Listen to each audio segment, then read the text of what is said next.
Le débat de ce Smart Impact, que reste-t-il du pacte vert, du Green Deal et de certaines des directives majeures de ces dernières années? On en débat avec Solène Garcin-Charcosset. Bonjour. Bonjour. Bienvenue, vous êtes directrice conseil ESG Carbone chez Tenaxia, et Philippine Moirou, bonjour. Bonjour. Manager impact et durabilité chez Bartol. Petite question de présentation pour démarrer. Tenaxia, plateforme de pilotage des actions de durabilité, c'est ça ? Exactement. On est éditeur de logiciels et cabinet de conseil sur les sujets HSE et RSE. Et effectivement, sur le sujet de la durabilité, donc on a un logiciel qui permet d'aller collecter, consolider, piloter les données extra-financières et les prestations de conseil qui vont autour, donc qui permettent d'identifier les sujets sur lesquels on va piloter les informations et puis aller jusqu'à la valorisation des informations à travers des rapports volontaires ou réglementaires, comme la CSRD par exemple. Comme la CSRD ou la CS3D. Chez Bartol, cabinet de conseil en management, c'est devenu, je sais pas, le thème récurrent, majeur, cette CSRD, CS3D depuis quelques années. Oui, effectivement. Alors, nous, on n'est pas spécialisé uniquement sur l'impact et la durabilité, mais on a une grosse activité sur cette partie-là. Et effectivement, c'est devenu un gros sujet parce que, alors, à la fois, ça concerne beaucoup d'entreprises, ça concernait ou concernera, et aussi parce que, en fait, ça permet de structurer beaucoup les approches et on s'en sert pour pouvoir approcher les autres sujets d'impact et de durabilité, notamment via la double matérialité qui permet, au-delà de la mise en conformité, justement d'aller structurer des stratégies RSE de façon plus globale. Je vais vous poser la même question à toutes les deux. Je commence avec vous. Est-ce que c'est passé de mode, les enjeux de RSE ? Alors, bon, évidemment, la réponse simple, ce sera non. Je pense que ce qui est passé de mode, c'est le côté très communicant et c'est un petit peu la vision très globale. Le fait de s'engager de façon globale pour une entreprise, aujourd'hui, c'est plus suffisant. Donc là, on se confronte avec à la fois des entreprises qui sont de plus en plus expertes, qui sont structurées en interne aussi avec des équipes qui se forment et qui ont connaissance de leurs enjeux. On ne parle plus vraiment d'impact et de durabilité de façon très large ou de RSE de façon très large. On va parler des sujets dedans. Ça va être les sujets sociaux avec la diversité, avec la chaîne de valeur. Ça va être les sujets environnementaux et derrière, c'est justement les matières premières, la durabilité, recyclabilité, les bilans carbone évidemment, mais bien au-delà. Donc la RSE au sens large, c'est plus tellement un tout et on va aller s'intéresser davantage aux détails. Ma question était volontairement provocatrice parce que évidemment que c'est pas une mode, mais c'est une petite musique qu'on entend quand même un petit peu. Est-ce que vous l'entendez aussi ? Oui, on l'entend, mais en même temps, c'est le terme RSE est un peu passé de mode, effectivement, mais le fond, par contre, pas du tout. Et on le voit d'ailleurs, aujourd'hui, les entreprises, en fait, les plus résilientes, c'est celles qui ont quand même pris en main ces sujets. Et ce qu'on voit aussi, c'est qu'avant, il y avait des convictions personnelles, maintenant, il y a des questions de compétitivité derrière. Et on le voit, aujourd'hui, les banques, les investisseurs s'intéressent énormément à ce sujet, et c'est pas pour rien.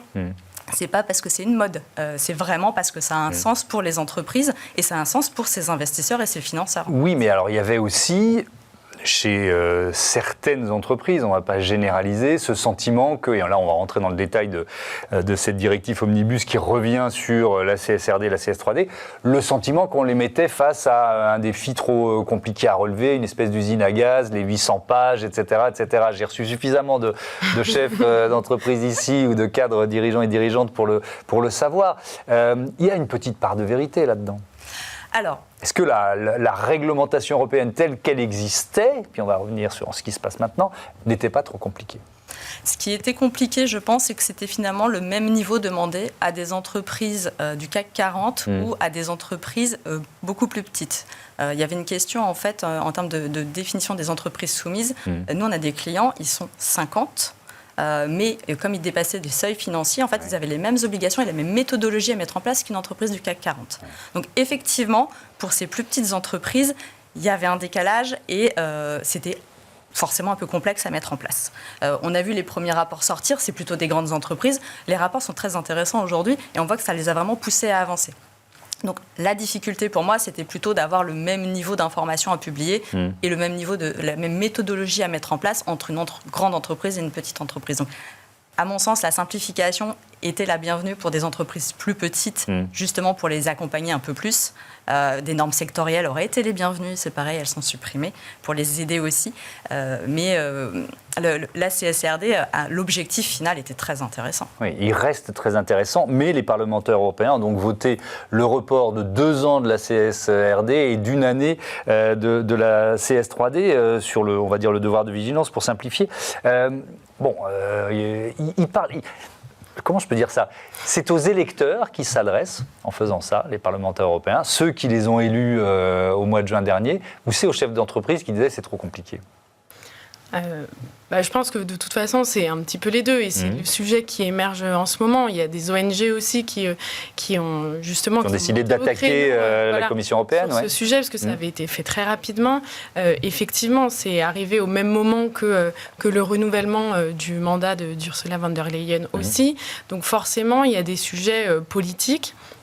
Et des sujets de lobby, évidemment. Ces ONG-là, justement, elles disent que c'est vraiment en faveur des entreprises, des secteurs, on va dire, à impact. Oui.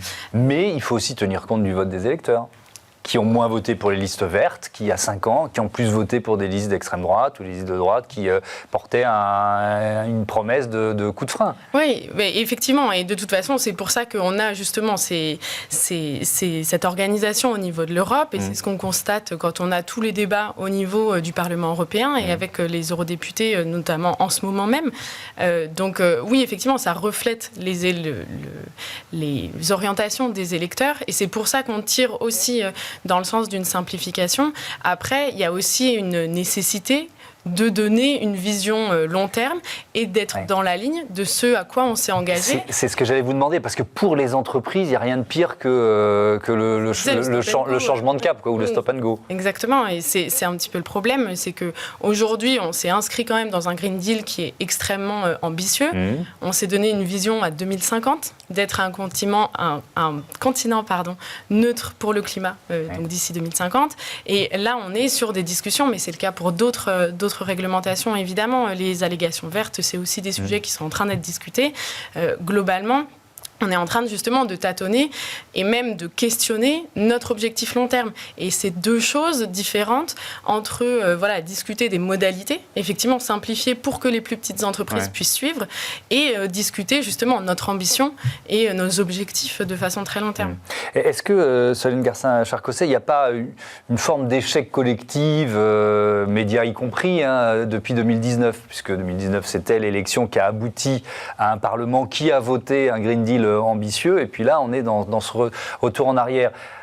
Qu'est-ce qu'on a loupé sur l'acceptabilité ou l'accompagnement des citoyens dans le virage environnemental et sociétal d'ailleurs? Alors effectivement, oui, aujourd'hui, je lisais encore ce matin une étude qui montrait que les jeunes sont très engagés, mais jusqu'à leur porte de ce qu'ils font eux-mêmes. Et donc, ils comptent, globalement, tout le monde compte sur les autres, en fait. Oui.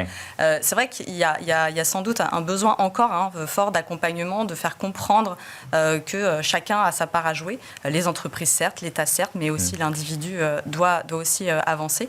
Et je pense que... on le voit quand les personnes sont vraiment sensibilisées, formées à ces sujets. En fait, il y a vraiment une prise de conscience beaucoup plus importante et une volonté plus importante d'avancer et de changer, en fait. Donc, il y a un sujet encore de sensibilisation et de formation.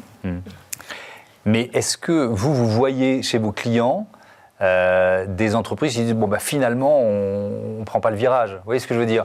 On réfléchissait à un changement de stratégie, il y a moins d'urgence, on n'y va pas, alors que l'urgence climatique, environnementale est toujours là, mais bon.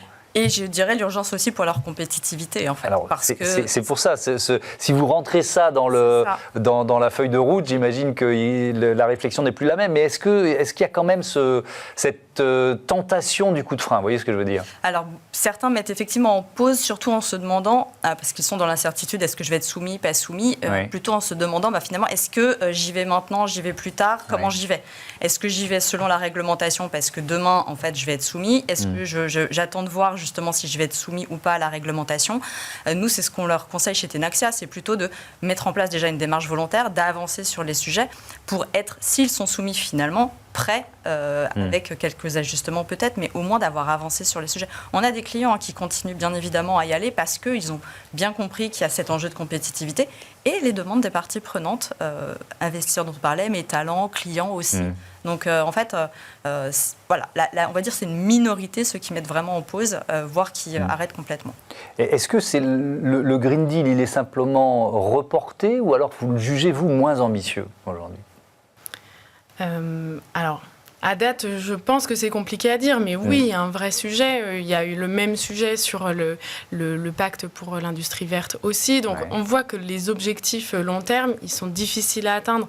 Et on voit qu'on commence à se brouiller un petit peu, on va dire, les pistes, à opposer justement la compétitivité, que ce soit entre les entreprises, en lien avec le rapport Draghi justement, et au niveau mondial avec les autres pays et autres continents, versus justement la transition, alors que l'optique initiale de l'Europe, c'était quand même d'en faire une force de cette transition-là et de l'utiliser. De devenir le continent le mieux disant, quoi. C'est ça, c'est-à-dire que finalement, en tout cas de mon point de vue, j'ai l'impression qu'on perd cet axe qu'on s'était donné, cet axe de travail d'aller et d'engager la transition, pour permettre justement à l'Europe d'être un continent fort et qui va permettre de driver les transformations à l'échelle un petit peu plus mondiale. Avec des États-Unis qui appuient très clairement sur le frein, on ne sait pas pour combien de temps, mais en tout cas au moins pour 2 ans. Est-ce qu'au contraire, ça ne serait pas le moment pour l'Europe d'accélérer ? Alors, à mon sens, si, ce serait le moment pour l'Europe d'accélérer, d'autant plus que même la Chine, en fait, a mis en place récemment une obligation calquée sur la CSRD, très clairement, avec l'analyse de double matérialité, avec des normes de publication calquées sur les nôtres. Donc, en fait, si nous, on fait un stop, la Chine va prendre le lead, en fait. Donc ce ne sera pas les États-Unis sur ce sujet, clairement, en tout cas à court terme. Donc maintenant, l'Europe a le choix entre est-ce qu'elle continue d'avoir son avancée historique ou est-ce qu'elle laisse la main à la Chine. Et effectivement, je pense que ce serait très dommage sur ce sujet de laisser la main, encore une fois, à la Chine. Donc autant essayer d'y aller. Merci beaucoup à toutes les deux et à bientôt sur Be Smart for Change. On passe tout de suite à notre rubrique Startup.